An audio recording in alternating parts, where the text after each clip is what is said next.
This is TechCrunch.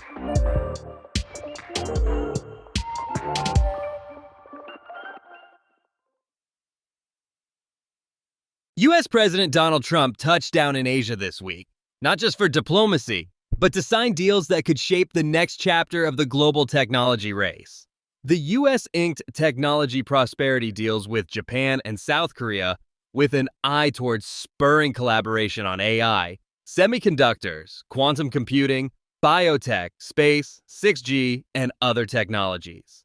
The agreements aim to enhance cooperation, strengthen strategic ties, align regulations, and support economic and national security objectives, among other objectives.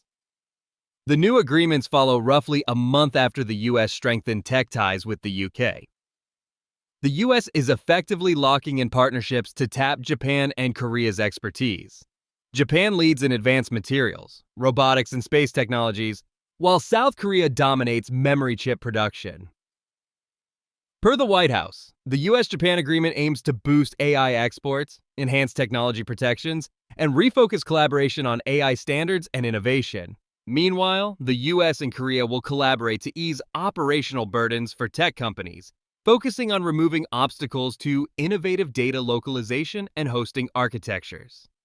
Japan and the U.S. plan to advance pro-innovation AI policy frameworks and initiatives to support a U.S. and Japan-led AI ecosystem and promote exports across the full stack of U.S. and Japanese AI infrastructure, hardware, models, software, applications, and related standards. The White House said on Wednesday, the U.S.-Korea TPD will advance American interests with coordinated U.S. Republic of Korea AI exports, strengthening both countries' export controls and enforcement, and refocusing the partnership between the U.S. Center for AI Standards and Innovation and the Korea AI Safety Institute on metrology and standards innovation. The deals also address a broader goal: reducing dependence on China's tech supply chain and shaping the rules for technologies like AI and quantum computing. For the tech industry, these deals are a signal to watch these allied markets closely, as collaboration could create new opportunities for both startups and major tech companies.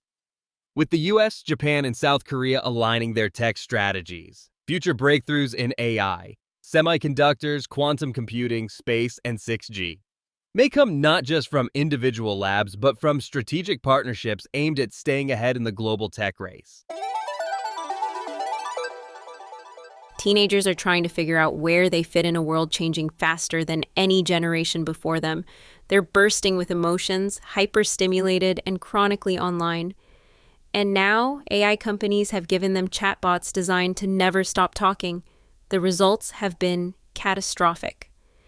One company that understands this fallout is Character.AI, an AI role-playing startup that's facing lawsuits and public outcry after at least 2 teenagers died by suicide following prolonged conversations with AI chatbots on its platform. Now, Character.AI is making changes to its platform to protect teenagers and kids, changes that could affect the startup's bottom line. Open-ended conversation refers to the unconstrained back and forth that happens when users give a chatbot a prompt, and it responds with follow-up questions that experts say are designed to keep users engaged. The startup is attempting to pivot from AI companion to role-playing platform. Instead of chatting with an AI friend, teens will use prompts to collaboratively build stories or generate visuals. In other words, the goal is to shift engagement from conversation to creation. Character.AI will phase out teen chatbot access by November 25th, starting with a 2-hour daily limit that shrinks progressively until it hits 0. To ensure this ban remains with under 18 users, the platform will deploy an in-house age verification tool that analyzes user behavior, as well as third-party tools like Persona. If those tools fail, Character.AI will use facial recognition and ID checks to verify ages. The move follows other teenager protections that Character.AI has implemented, including introducing a parental insights tool, filtered characters, limited romantic conversations, and time-spent notifications. The company's CEO said, "It's safe to assume that a lot of our teen users will probably be disappointed. So, we do expect some churn to happen further. It's hard to speculate. Will all of them fully churn, or will some of them move to these new experiences we've been building for the last almost 7 months now?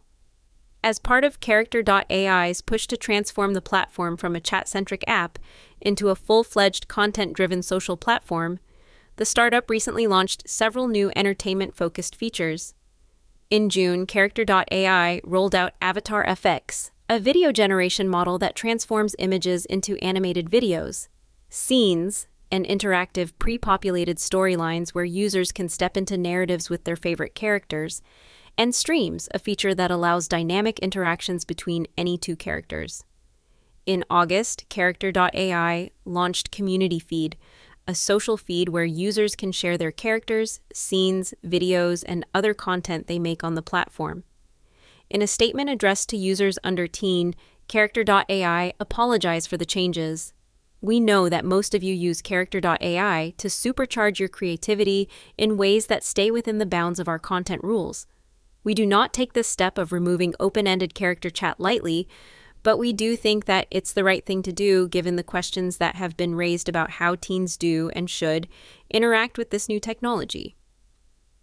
The company went on to say that they are not shutting down the app for under 18s. They are only shutting down open-ended chats for under 18s because they hope that under 18 users migrate to these other experiences and that those experiences get better over time.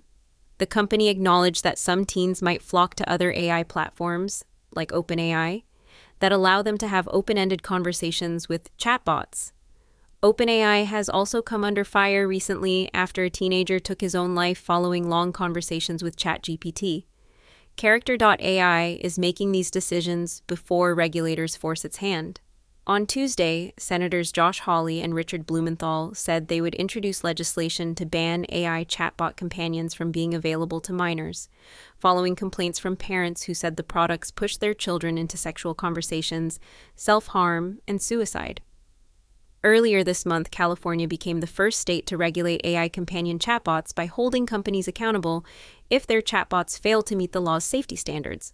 In addition to those changes on the platform, Character.AI said it would establish and fund the AI Safety Lab, an independent nonprofit dedicated to innovating safety alignment for the future AI entertainment features. That's it from TechCrunch. For more stories like these, check out TechCrunch.com.